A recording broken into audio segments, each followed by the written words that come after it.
Hawakan mo ang aking kamay at tayong dalawa'y mag-asing ng kaligayahan.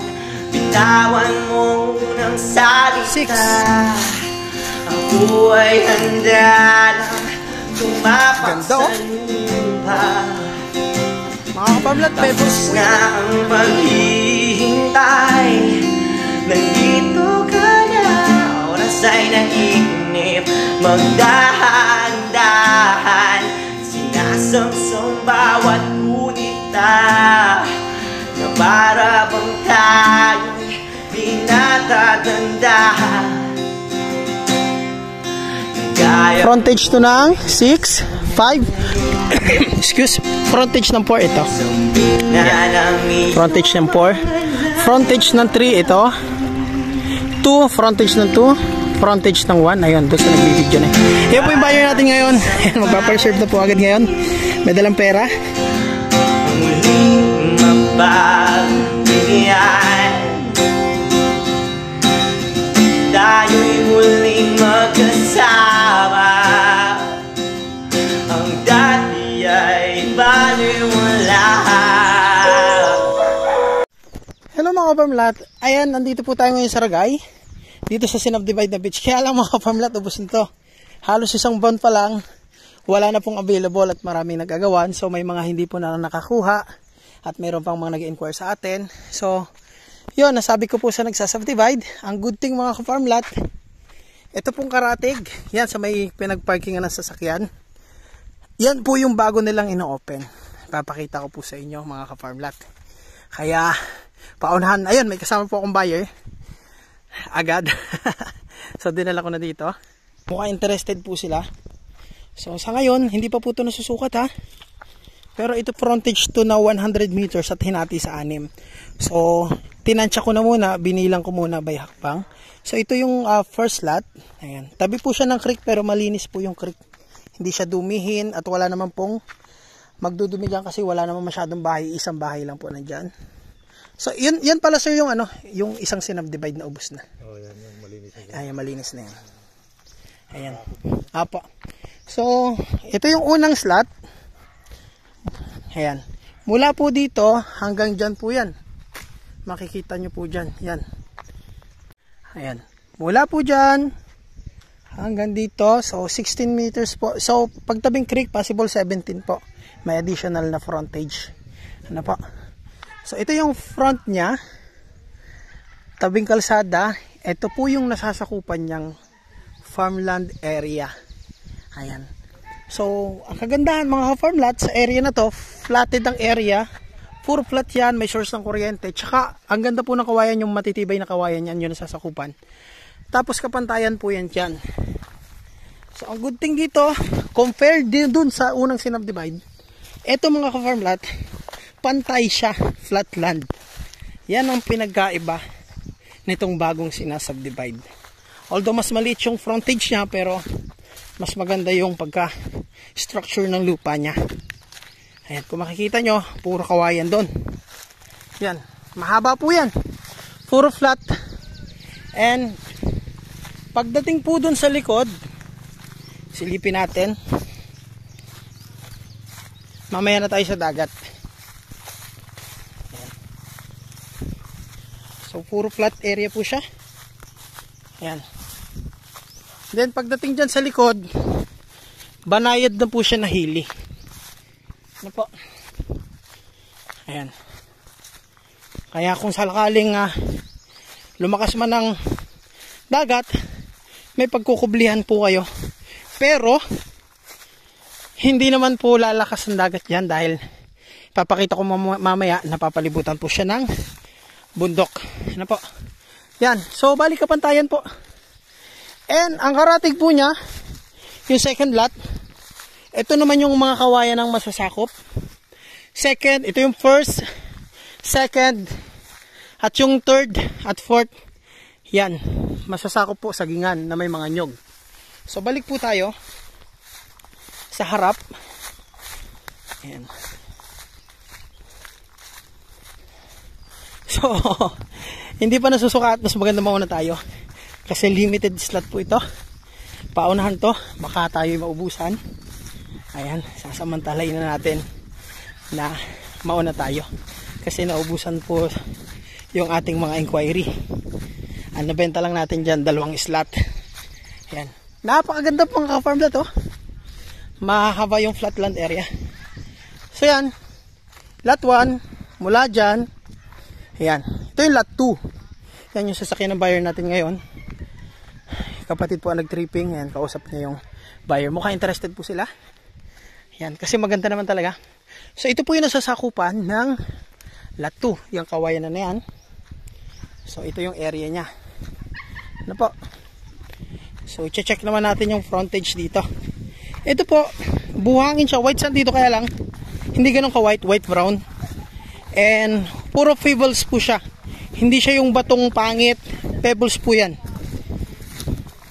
So ito po yung frontage. Ayan, may mini sandbar dito. Ayan, buhanginan po yan mga ka-farm lot, oh. Ayan, white brown. Tapos kaya siya mukhang maitim tingnan ng buhangin. Pebbles po yan mga ka-farm lot, oh. Oh. Ayan, puro pebbles po kasi. Ayan. Ayan.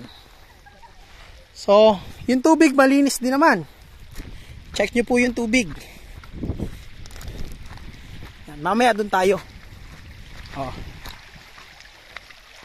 Malinis yan. Mamaya pumunta po tayo dun. So, ito yung frontage ng 1. Ito yung frontage naman ng 2. So, ang frontage ng 3, ito po. Yan. Frontage ng 4, yan. So, dito muna tayo sa frontage po ng ito 3. Yan.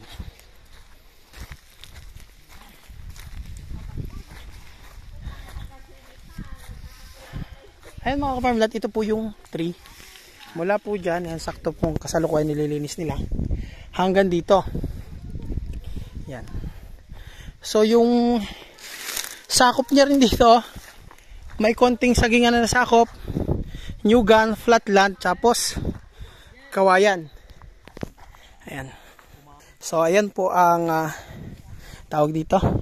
Mula dito hanggang dyan. So ito po, sakop niya itong kawayan tsaka konting portion ng nyugan. Flatland po yung mga ka-farm lot hanggang likod. Tapos sa likod, natanaw nyo naman kanina sa unang video, may pahili doon. So ito naman pong 1, 2, 3. Ito pong 4. Ito pong 4. Ang 4 po mula dito, yan, hanggang doon. So ito po yung frontage ng 4. Ayan, sakop niya po sagingan na flat at banayad na hili dyan. Mamaya papasukin natin yan. So itong 5, ito naman po ang 5 at 6. Yan, itong 5 at 6, yan ang may pinakamagandang area sa mga ang hanap po ay overlooking, kasi ang ganda ng front niya kasi batuhan. Maganda po yung pagkabato niyan. And yung dito naman, pahili siya na banayad na pag nandiyan ka, overlooking po yan. So ito ang 6 mula dito hanggang dyan sa may bakod. Yan, yan po ang 6. Ito yung 5. So yung 5. So yan. Check natin. So ayan mga farm lot. Ito yung frontage ng 6. Yan. Ganda oh. Oh. Mga ka-farm lot, pebbles po yan ha. Yan, nakikita yung mga itim-itim. Tapos, ang ganda ng bato. Yan. Pwede kayo maminwit dito. Yan. Lalo pag naalon-alon, masarap dito magtambay. Yan. Oh, buhangin naman po dyan sa baba. Yan, malinaw. Ito yung ambience dito. Ayan mga ka-farm lot. Yan. Frontage to ng 6. Ang frontage naman ng 5, ito po, batuhan din.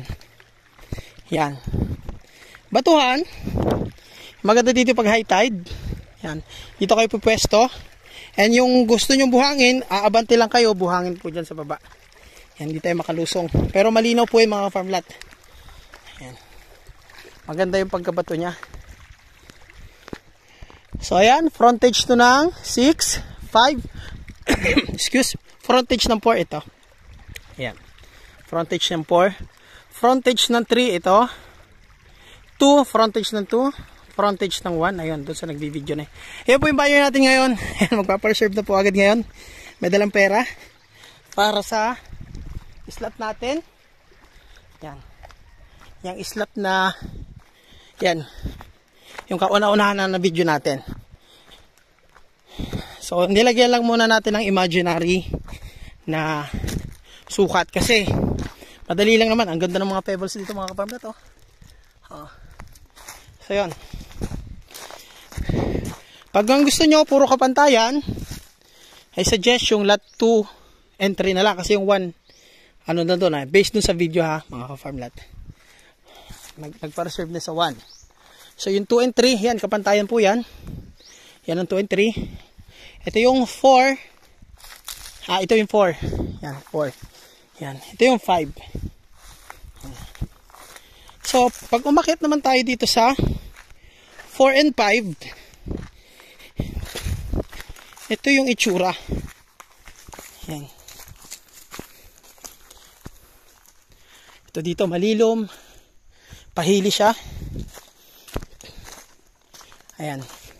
Mas overlooking lang ang 5 kasi mas yung hili niya diretso. And dito naman sa 4, yan yung hili niya papaganto po. Ayan. Ayan, puro saging po ang tanim nito. Yan.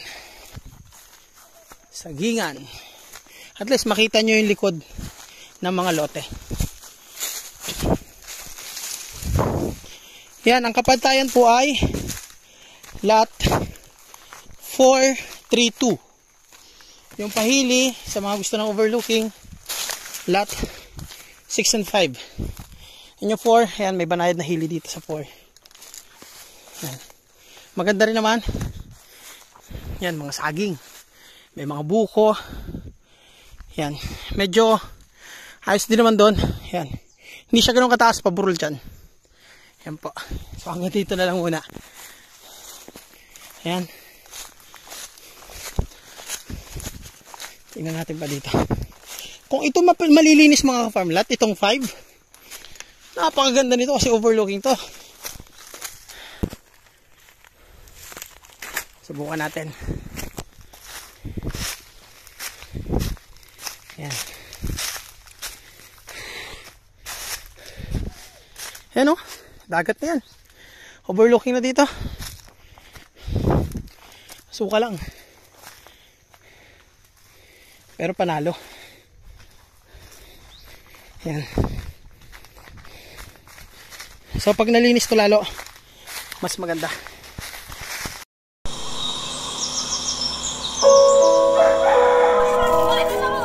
Ang sarap mamuhay sa probinsya. Sariwang hangin at ang sarap sa tenga ng tawa ng mga bata. Ang sarap dito tumanda. Kaya kung wala ka pang probinsya, handang tumulong ang grupo namin para mahanapan po kayo ng retirement plan. Investment farm, ganun din ang bakasyonan. Kaya tara na, dito sa Quezon Province habang mura pa ang mga lupa. Kaya sa mga nais pong mag-inquire, ayan po ang ating FB account, Facebook page, WhatsApp and Viber para sa susunod, kayo naman po ang maservisyoan namin. Maraming salamat po.